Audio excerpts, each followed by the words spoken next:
Hi, all. I just want to let you know that we are going to get started in a minute here. We're just waiting for more people to enter, and we'll be with you shortly, okay? All right.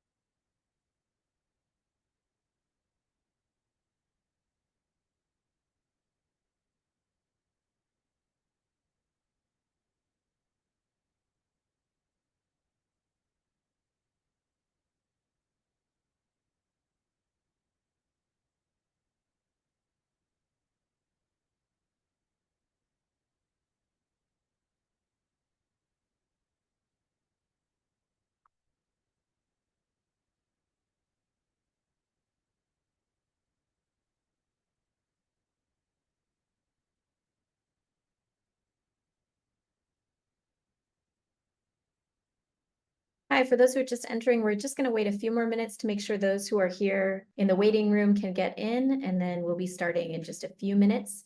In the meantime, if you want to introduce yourself in the chat, job seeking can be a time where you want to do a lot of networking. So let everybody know what your specialties are, what kind of work you're looking for. You never know who might be able to help you. So feel free to add your LinkedIn there or let people know how you'd like to connect. And like I said, we'll be getting started momentarily. Thanks for your patience.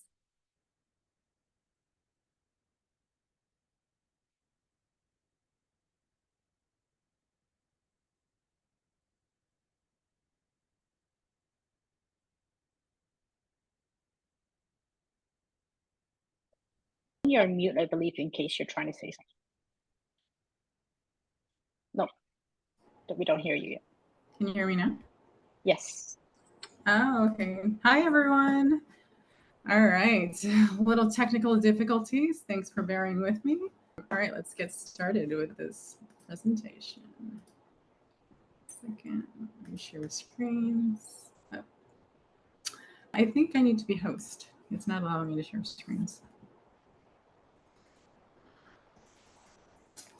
Okay, let me just make you host in 1 second.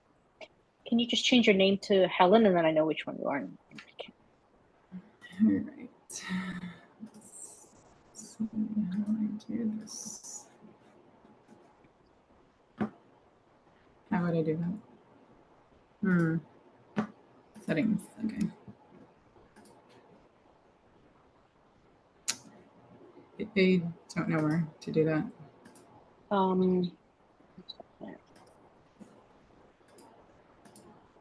Maybe grant all of this Scismic. That's what I'm showing up as. Okay, I have that exposed already. That's interesting.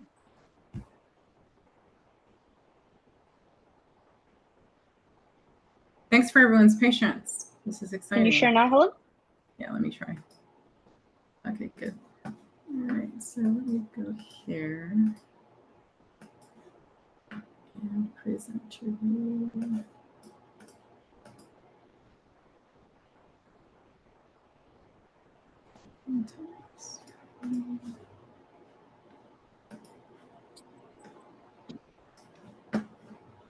All right, can you see it? Yes. Great, okay. All right, welcome everyone. Thank you for your patience. Welcome everyone to How to Negotiate Your Salary for Life Sciences. My name is Helen Vong and I'm your host for today. I am the VP of Business Development and Customer Success at Scismic. And I also have a very special sidekick. Danica's here, so is Jenny as well, who will be supporting us through the webinar. Perhaps you're wondering how a VP of Business Development and Customer Success has the insight to speak on today's topic. Well, I have the privilege in my role, I have the privilege of working with companies hiring in the life sciences, as well as working with the candidates that are looking for work in the life sciences. So salary is just one of many topics that are covered in the work that I do. I get to witness firsthand the negotiation or the lack of negotiation that happens, and even participate in some of those negotiations for our clients and our job seekers. So I have a lot of knowledge about what happens, and I'm here to share that with you. All right. So before we dive into today's topic, I want to share a little bit more about Scismic. You can think of Scismic as that supportive friend through your job search, or a guide to careers in biotech, deep tech, life sciences. These industries are our specialty, so we have a deep understanding of what employers and hiring managers are looking for in their roles, the specific skill sets that are needed, and we have built a platform and community to help candidates highlight their skills and qualifications more effectively to hiring companies. With that knowledge that we have, we address the gap between academia versus industry applications and how they're evaluated, and help to ensure that your qualifications are more effectively presented to companies. So a little bit more, being a job seeker in tech, biotech, life sciences can be frustrating because job descriptions can be very, very vague, sometimes hard to understand. You're not sure how to tailor your resume to make it more attractive to the company that's hiring. So Scismic helps ease that process by helping you match to roles. So, you create a profile on Scismic, you're listing your skills, fields of study, what your expertise is, level of education, and we essentially are doing the job search for you. We're letting you know which roles you match to, send you an email. You have direct access to those companies to apply. And this way you're not, I know that when you're in the market, you're probably applying to a lot of different jobs. You're not wasting as much time, maybe the emotional energy with sending job applications and not hearing from companies. So we also help you discover new types of jobs. So there may be a role that you match to that you didn't think you were a good fit for, but with Scismic, we're sharing those different types of roles that you have the right skills for. So it's a good introduction to new types of roles in the life sciences. So candidates are 5 times more likely to be called back with Scismic. And this is because callback for phone screens or interviews compared to other job boards like LinkedIn or Indeed. I'm sure you've applied to jobs where, let's say on LinkedIn, right? You go to the job posting, you're like, oh, there's already 200 applicants before me. It's discouraging, right? So with Scismic, you're pre-screened, so only qualified applicants are able to apply to the job. This is a blessing for a lot of the companies because they don't have to go through those hundreds of applications to see if you're relevant for a role because you're already pre-screened. And because you're pre-screened, not a lot of people are getting those invites to apply. So it's a smaller candidate pool. You're competing against a smaller population. And because of that, hiring managers are spending more time reviewing your application and knowing whether or not you're qualified. And because of that, it's a higher callback rate. All right, so let's get into understanding, that was a little intro on Scismic, and now understanding life sciences, the life science job market. All right, so here's a map of the industry, live jobs versus applications that are coming in. And one of the things that I want to highlight is that, layoffs continue in the biopharma industry. It was a tough last year. The beginning of this year is still a little on the rough side, so there's a lot of layoffs happening. Biopharma job market could be tougher if, could also be tougher if the Inflation Reduction Act expansion is approved. So more challenging times ahead, possibly. The most life science professionals are casually or actively seeking jobs. So it's highly competitive right now, right? And bioscience data reported that the job response rate, the percentage of people applying to job postings after viewing them, has risen over the last year, indicating that there's a competition for roles on their website, and competition from roles have increased over time. So the rate was 18.3% for the first quarter of 2024, which is actually up from 15.8% for the first quarter of 2023. It's peaked in July at 20.1% as of January this year. So it is going up.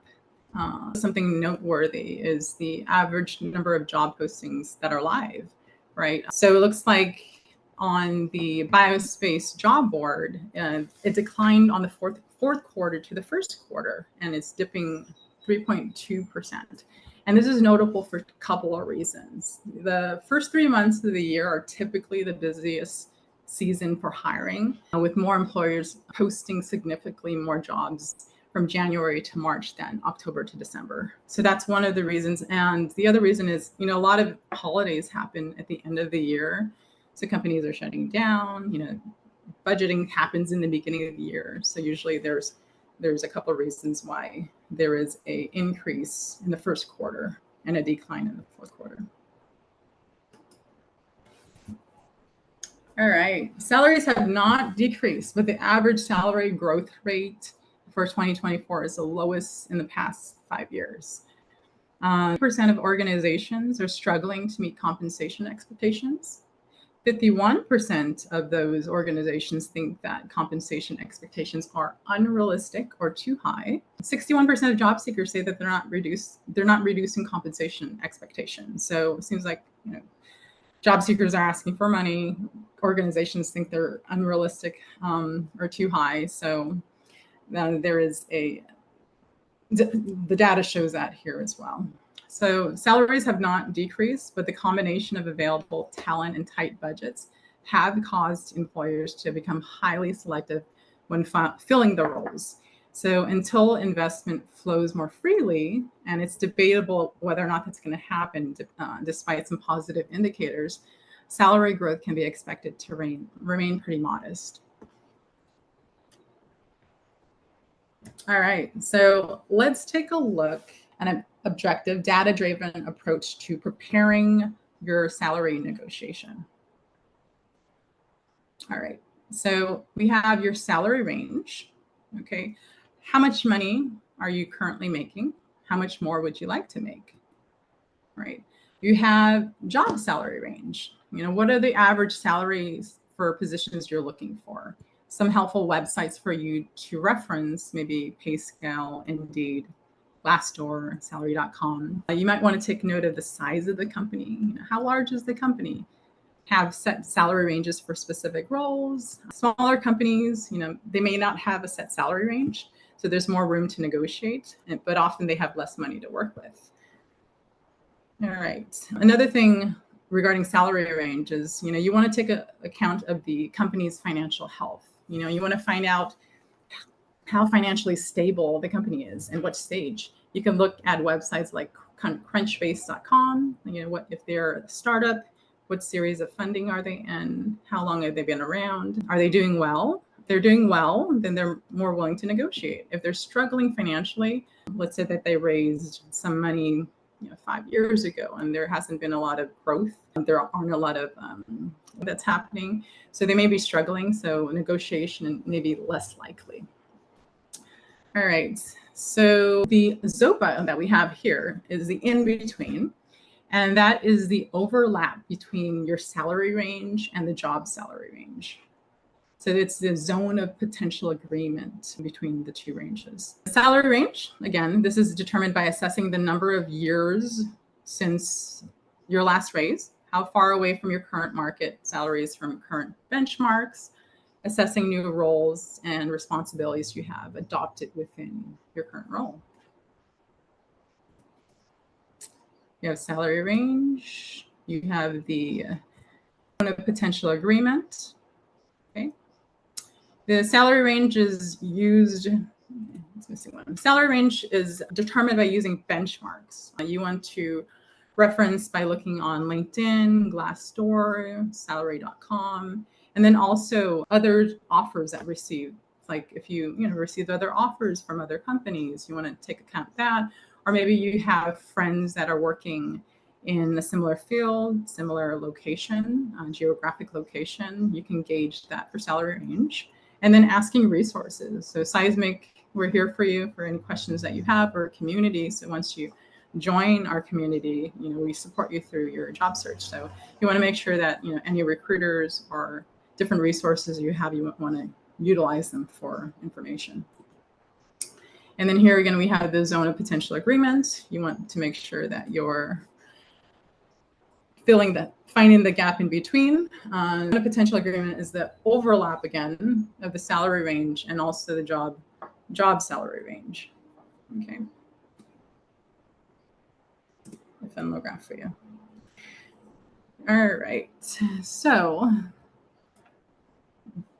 Making ZOPA larger. So ZOPA larger by adding non-salary items value on the table. And even if there isn't an overlap between your salary range and job salary, you want to recognize that there may be an offer you're unwilling to accept. I highly recommend knowing that before an offer is made, as there are lots of emotions that come up when an offer is made that may not, be aligned with what you're looking for. You put a lot of time in those interviews.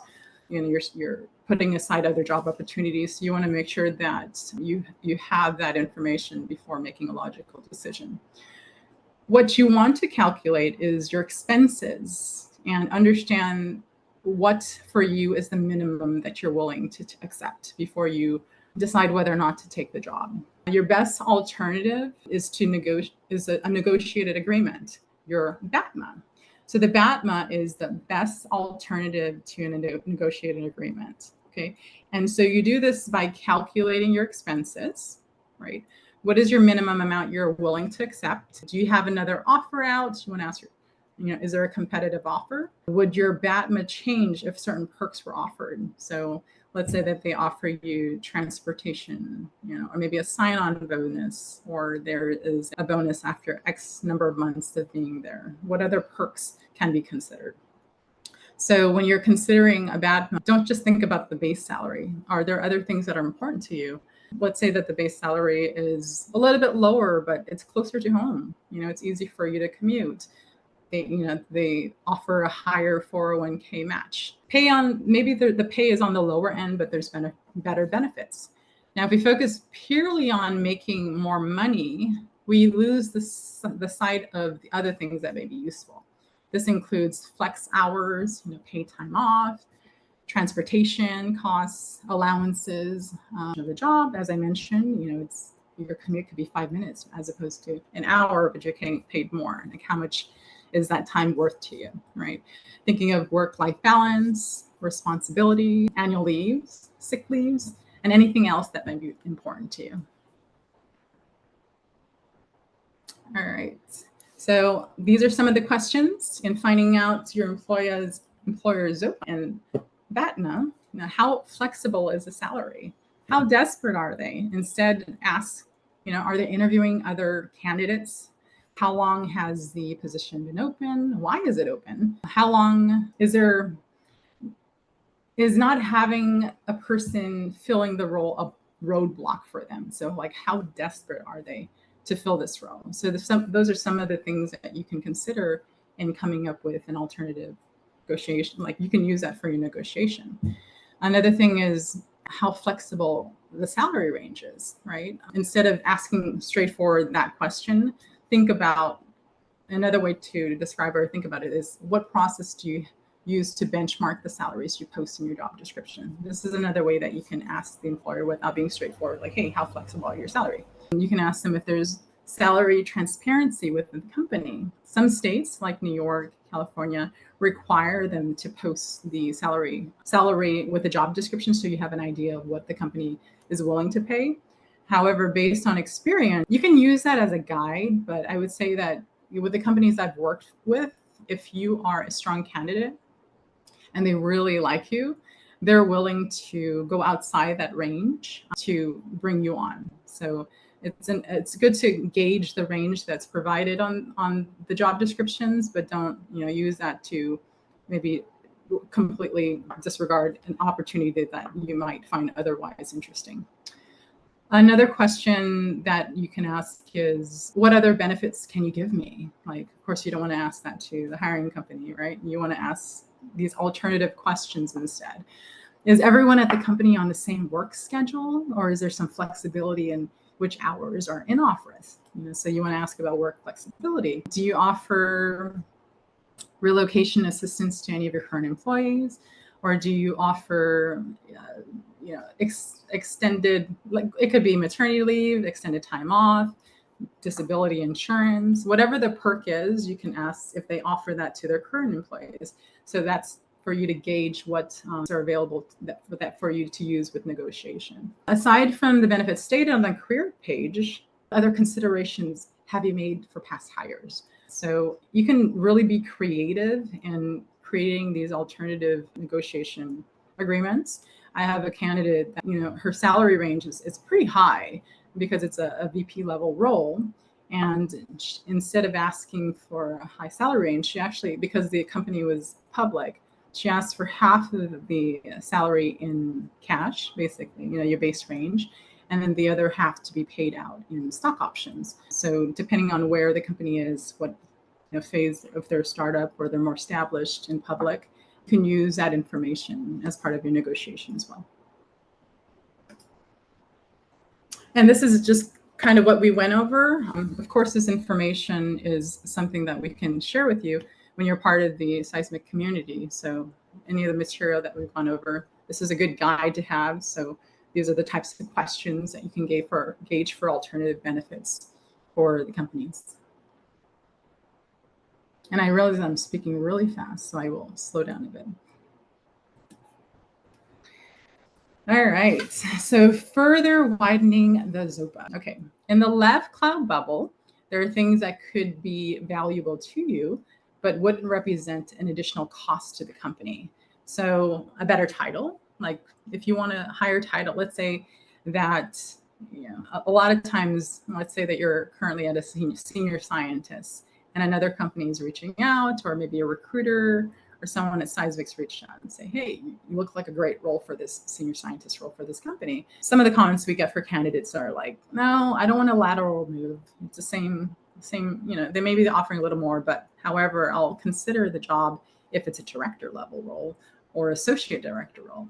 So asking for a different title is a good way to bring more value, but not at an additional cost, especially if it's a company that may be really strapped for cash, they're a startup or limited on funding, and they can't really raise that base salary using something like job title or even more vacation. Like let's say that employee gets 4 weeks of vacation. Maybe you can add an extra week if you join the team. So there's some of those things that you can negotiate. Fewer hours of work could, maybe if it's a full-time 5 days a week on site, can you negotiate that to be 4 days? Maybe Friday is a day that, if you have a family, there's baseball games or something that would help to bring more work-life balance. You want to go ahead and negotiate that. Can I have a 4-day work week instead? The work's done within that time. And then also remote. If it's on site for most of the time, are there any options to work hybrid? Can I work, let's say that Mondays is usually a lot of traffic, or Monday is a day that's usually hard to get to work in the office, especially after a long weekend. Can we make Monday a remote day? So those are ways that you can definitely bring more value, even though the base can't be raised, but bring more value for the offer at no additional cost to the company. Now, in the right bubble, there are some things that you value, but the company may have to pay a small amount, right? There are often one-time expenses that an employer would prefer over a high salary. So, maybe you're looking for $10,000 more per year, but they can't do that because over time it gets quite expensive. But maybe there's a one-time fee for public transportation, like a yearly fee, like I will pay you $5,000, or like a $5,000 childcare package or something that they can use. It's a one-time fee, so it doesn't extend over the number of years that you work for the company, but is definitely a perk.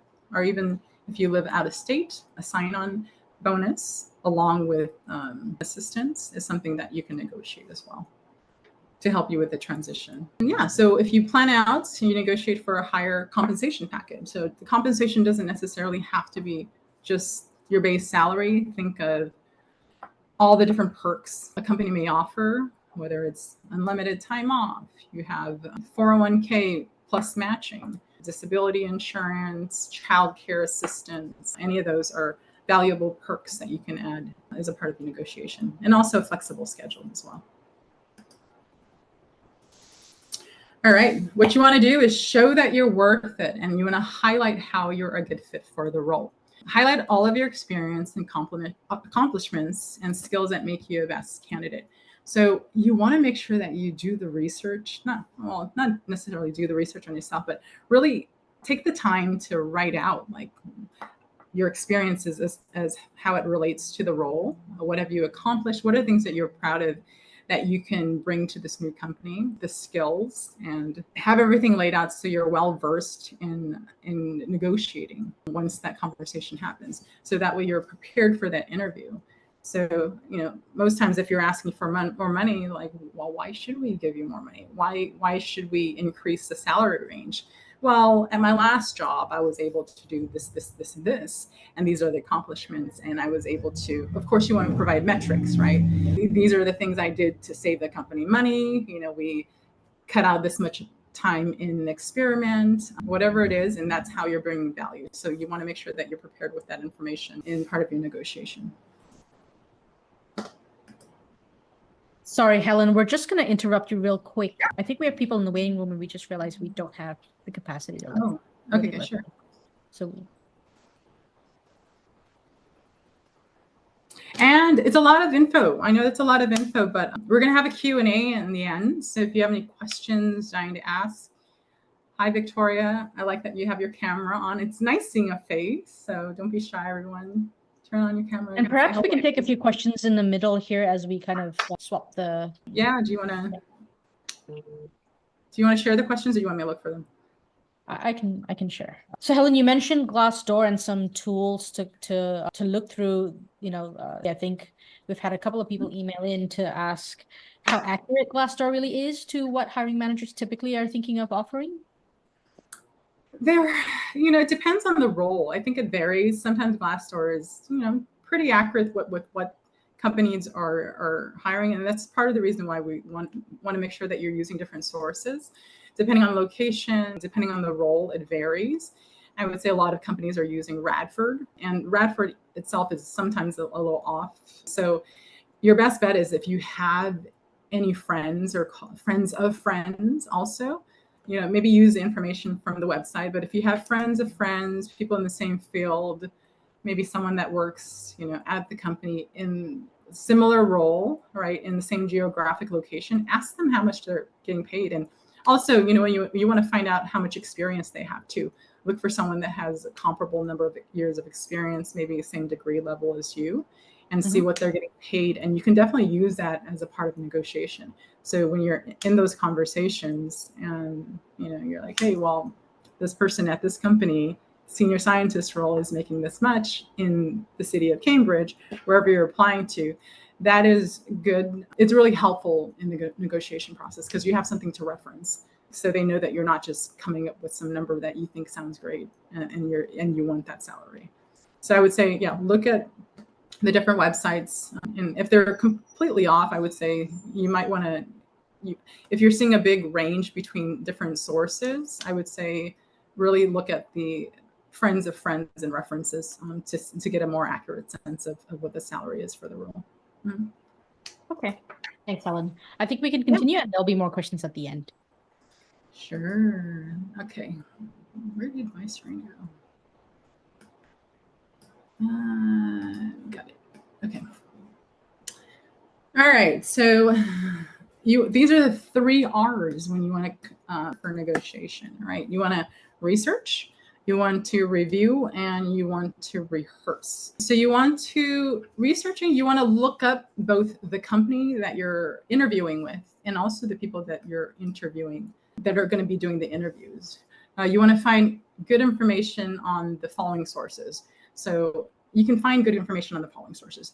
One is the company website, right? You want information on their products, their services, their mission, values.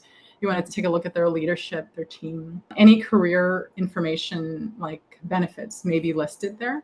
Take a look at the job description too. It doesn't hurt to know that you're probably looking for work and applying to a lot of different jobs.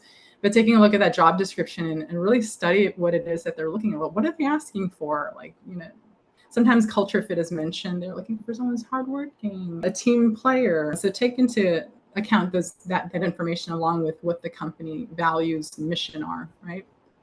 You can also look on LinkedIn. Information, you want to use LinkedIn to look up information on your interviewers. Look at the research that they've done. I think a lot of times hiring managers that I've spoken to, a few, would make comments about how the interviewee was not prepared didn't do any research on them, especially if they're interviewing with a higher level team member, like a CSO, right? If CSO is contributing a lot to the company, it's really good to know what their background is, what they've worked on, and having that information as a conversation starter as well. Most times in the interviews, they're going to ask you, do you have any questions? You're like, oh yeah. And this is when you would bring up the research that you did. Like, what do you like? I noticed that you've done research on this, what are your thoughts on, so it shows that you've done the research on the interviewer and the company, and you've done your homework. So it sets a good first impression. Another resource that you can look at is Crunchbase. So Crunchbase gives you information about the company. It'll let you know if they're a startup, it's like Series A, Series B, Series C, how much funding they received, how long ago that funding was received, if they're privately owned, if they're public. So that information could be viewed on Crunchbase. Glassdoor is another resource as well, salary.com. Glassdoor, you can find reviews from past employees. So if the company that you're hiring has great reviews, that's wonderful. It might be a red flag if you have reviews from employees that are really unhappy. And if there's multiple, one, it could be just disgruntled employee, but if there's a couple, there might be a red flag for that particular company. And if you are still interested, I would say take note of those reviews and bring that up in a question, like, do you have any questions? Yes, I noticed that there was a couple of reviews on Glassdoor regarding the company. Is there anything you can share about the company culture, the company environment? So that's important to bring up so you can get more clarity about how it is to work for the company. The next section is to review. You may be asked about any and everything on your resume or LinkedIn, right? So you want to make sure that even if it's things from like decades ago, you want to make sure that you're spending the time reviewing what you have, what information you have public, what information you've shared.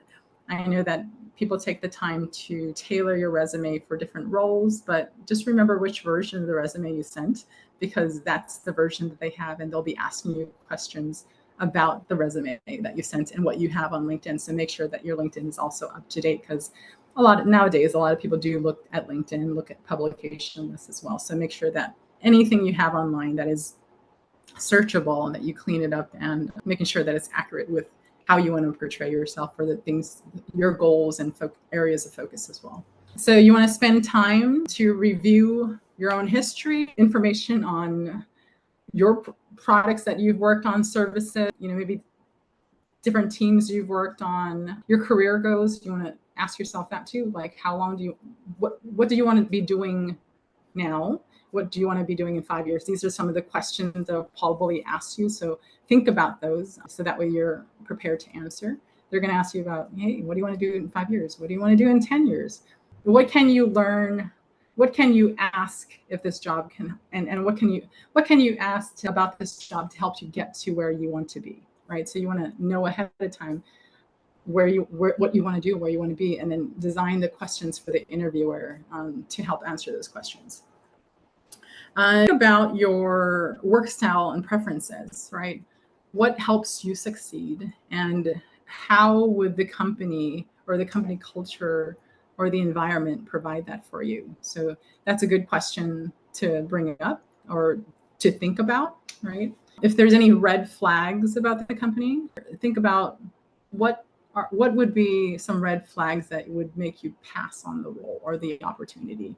And take note of that. And during your interview, you want to make sure to see if any of those check marks are checked, and really think about that. The next thing is to rehearse. Everyone has an iPhone, some kind of smartphone. Record yourself, right?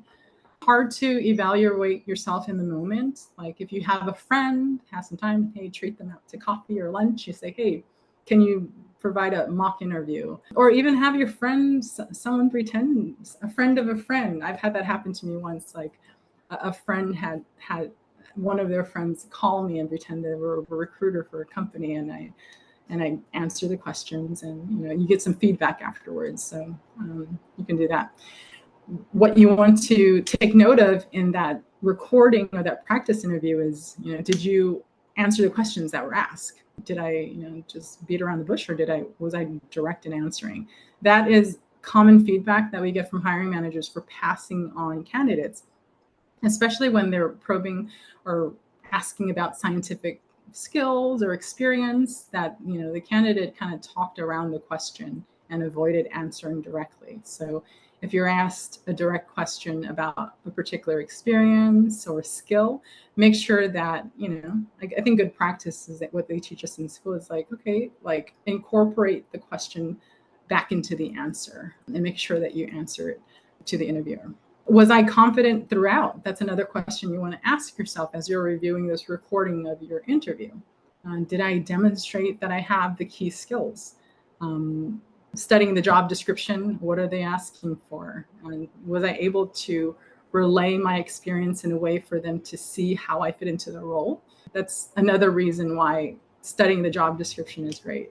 You want to make sure that you tailor your answers to what they're looking for in the job description. And also, did I ask the right questions? What kind of, make sure that your questions are appropriate, engaging, that you did research on the company. Check your tone and body language, right? Body language, tone can say a lot, especially in if it's a virtual interview, making sure you're prepared. If you have the background is not blurred like mine is, right? You want to make sure the room's clean. You want to make sure that you're presentable. Tone, be aware of your tone, how you answer. Body language in person, especially, is important. Show that you're engaged, making eye contact. Some of the things we kind of forget about. All right, so this is kind of what we just went over. And same here, the material is going to be available as long as you're part of the Scismic community. We can share this checklist over to you, the 3 steps to prepare, which is the research, review, and rehearse. Okay. Next, we're going to get into salary guides in life sciences. So what do salary ranges in biotech, life science, deep tech look like nowadays? Does anyone want to raise their hand and take a guess? The information that we're going to be sharing is in the Northeast region. And I need 3 volunteers. Maybe Danica can help with this. 3 volunteers who love swag. And if you're $5,000 within the range of the 3 roles that I share, then we will send you some Scismic swag. Anybody? So the first one I have is for anybody who does want to pop in, if you just turn on your camera and unmute yourself and answer Helen the first 3. Who screams out first. All right, so we have a senior scientist. This is a Northeast region, senior scientist in preclinical development. Oh, I see Daniel. Daniel Zitnitsky. Yes. And Danica, you can write down the names in case they're close. Okay. Okay, so what is your guess for the low? Let's go with the low range and top range for a senior scientist in preclinical development. Senior scientist, I would say 120 on the lower end and 150 on the higher end. So 120, okay, to 150. All right, okay. I have that information. I'm going to be sharing with you once we go over the next one. All right, who wants to guess for biostatistician in the Northeast? I can't see all the squares. Sajanya Acharya, did you raise your hand? Yes. Trying to move my eyeballs quick enough to spot. Go ahead. I think you need to unmute yourself and then go ahead and if you guys want to turn on your camera and say hi too, that'd be great. Hi. Hi. I think the lower end will be 80 and the higher end will be 100, 110. Okay, is it 100 or 110? Because that makes a difference whether or not you get swag, I think. 110. 110. All right. All right. And our last volunteer, who wants to guess for Director of Clinical Operations?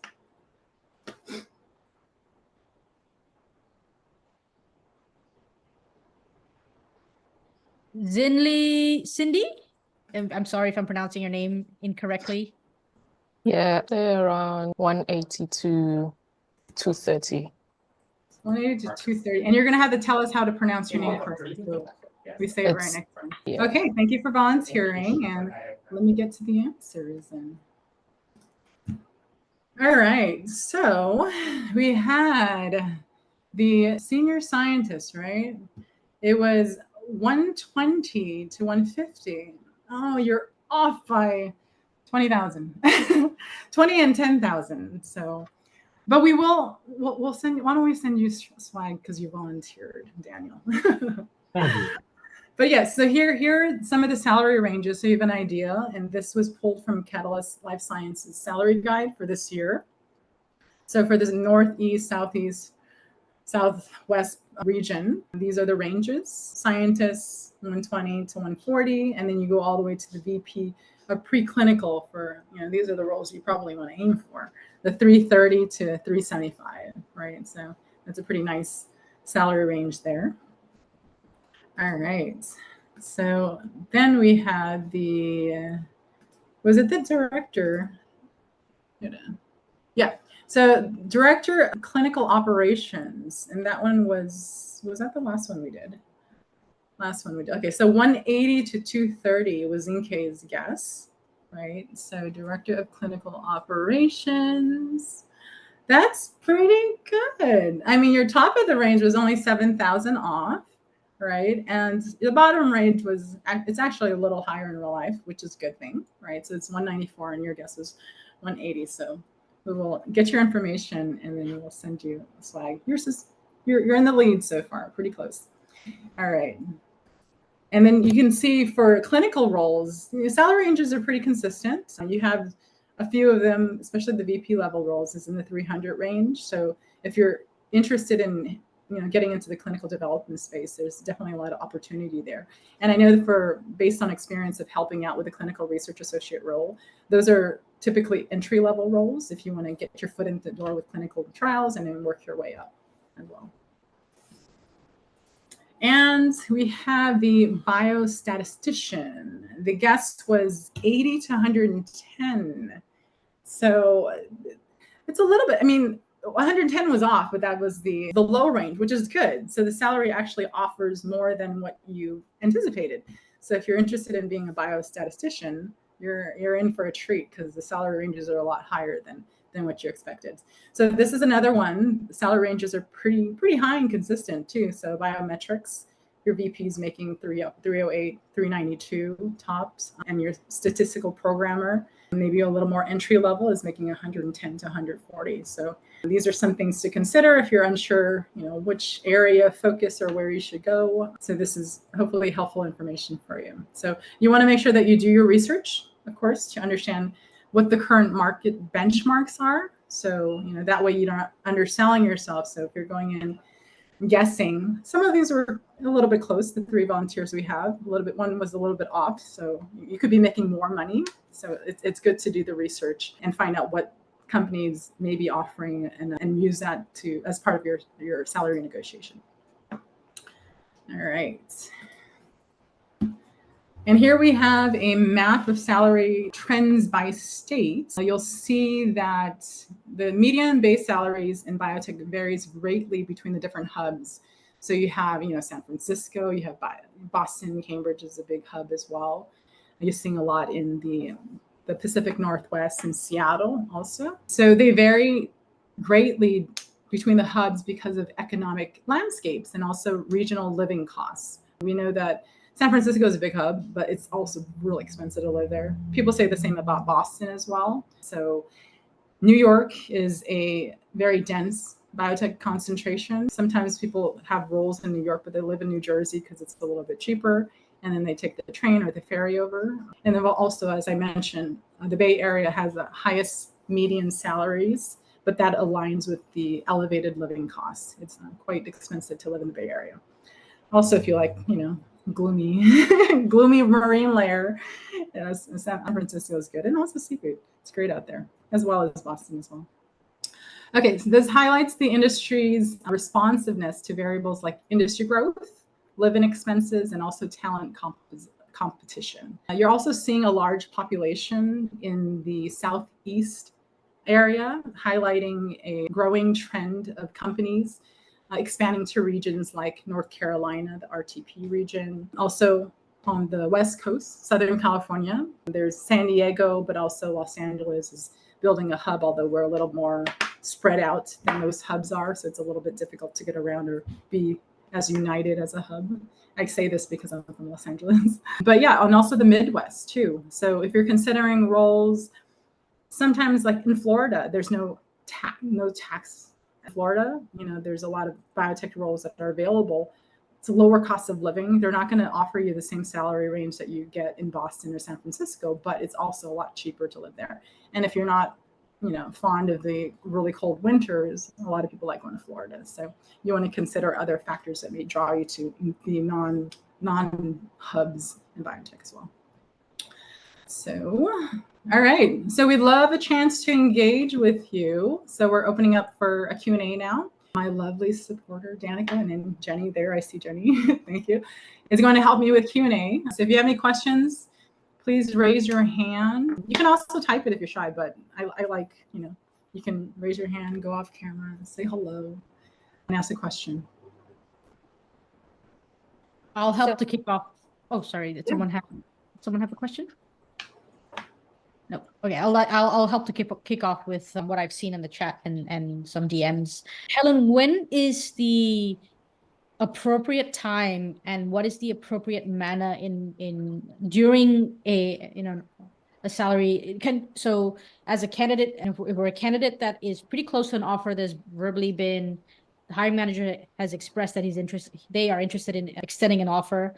Mm-hmm. When is the right time and manner to kind of bring up the salary range, before the offer or after you see the first offer? I would probably, it depends on the company's approach. Sometimes some companies like to set up a meeting before the offer to make sure that it's less time wasted if they know what range the candidate is looking for and what range they're capable of. So that way they can design an offer that kind of aligns with the candidate, because if they do like you enough, the goal is to hire you.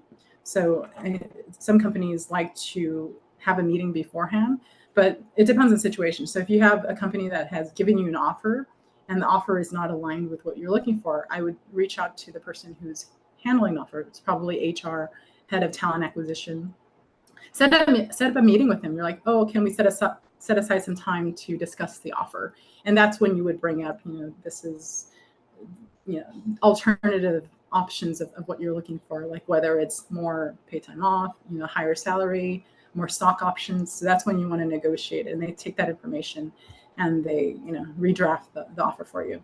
And I've actually had some hiring companies present an offer and, through Scismic. So the candidate, I usually like checking in with the candidate, like, hey, congratulations, I heard you got an offer.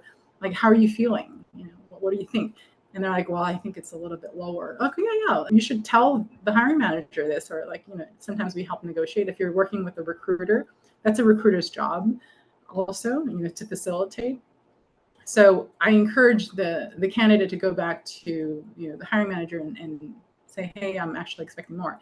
And her comment to me was like, I'm glad he came back to me, because I was hoping he'd come back and ask for more. So she was just offering what the range was for the role, but she knows that they're also able to pay a little bit more. So she was happy that the candidate came back and asked, negotiated for a higher salary, because the role was a difficult role to fill, and they were happy to accommodate for the candidate.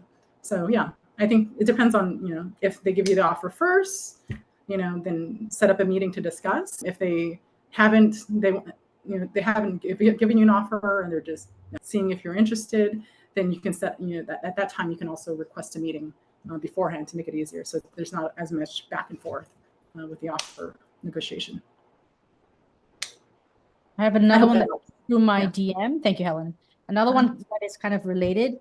I've always been told that I should not be the first one to put out a number or a range when asked. Is that true? What would you recommend? Yeah, I wouldn't say that's true. I guess I'm giving the perspective of working with the companies. Most times when they're asking for range, they really need a guide of what to offer you. So if you say, oh, I'm open, right? it's a harder time for the company to come up with something that aligns with, because they know what they can offer. They know what, how flexible they can be. So if you're not presenting a number or a range, like let's say that if you don't want to present a hard number, if you give them a range, and why don't you give them a buffer? Like I would say, if your desired salary is 140,000, right? That would make you happy. Think about the salary that would make you happy. If it's 140,000, I would probably submit a range of maybe like 135 to like 155 or something. So you want to do a buffer. You want to be, the bottom of the range should be closer to what makes you happy, and then give them a range to give you more. And if you end up with more, it's a plus for you. Does that answer, I think? Or did I sidetrack, which I normally do? No, I mean, that answers, I think that answers. Cynthia just asked, what is the process for working with Scismic to identify a job that is a good fit for me? The process, yeah. So you can go to our website. There's also our LinkedIn pages. There's some jobs that are already posted. But go to our website. You want to create a profile. So the key to, I know that you probably have to create profiles like in other job boards, but I do urge candidates to really be thorough with their profile, because when it's asking for your skills and your fields, you want to be thorough, because based on what your experience is how we're going to match you to the roles. So there may not be an immediate match, but if something comes up in the future, we notify you immediately as soon as that job is published. If your skills match, we let you know. You have direct access to apply. So when you get that invite, you click on apply, that application goes directly to the hiring manager. And I'm the one who works with the hiring managers to make sure that I'm getting the feedback. They're telling me why they want to move forward, why they want to pass on the person. So number one is to get a profile started on Scismic.